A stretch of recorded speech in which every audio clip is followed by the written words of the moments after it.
Ke wane ne ya goya miki dama ana takara da yarinyar oga? Ke ki sai da kin taɓa wuta, dai ba ki san abin da kin yi da ke da mai gida ba. Ke je kin ga yarinyar su kin ce za ki haɗa nema da su. Kin waya da mu kin ce ko da tirela ne mu kwaso mu zo mu same ki. Ke ki sai da abin da kina magana da su a kai ko. Kin samu matsala yau ina ga za ki ga yadda ana yi miki da haka. Tun da haka kin yi fahimta. Ba ke ne kin yi magana da mu kin ce mana mu so ko za ki kaco da mu. Yanzu ga mu ko. Kai dan yarbawa.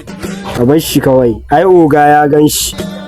Oga ya riga ya gan shi duk wani lissafi oga ya san me zai yanke a kai kai. Oga ya riga ya gan shi duk wani lissafi ya fi mu sanin me ke kai.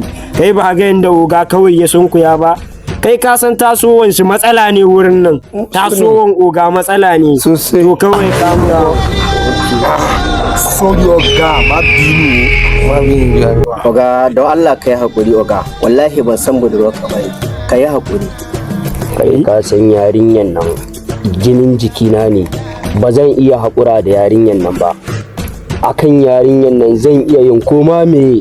Kana ganin idan na bakka za ka baro ne? So kora na bakka ba za ka baro ba. Shi yasa kawai saboda haka kawai za a yanke ma hukuncin yadda ya kamata. Ka gane ko? Kawai so kana ji ko yanzu abin da ake kai. So wani irin hukunci wanda ka zaɓa wanda za a yi ma? Zan iya baka yan lukan nan ne ka halbe kanka? Ko kuma za a dafa ka ne da ruwan zafi? Ko kuma akwai wasu mayaƙa da muke ajiya ta baya wa'anda za su gama da kai, ka gane? So yanzu wani hukunci ka zaɓa amma?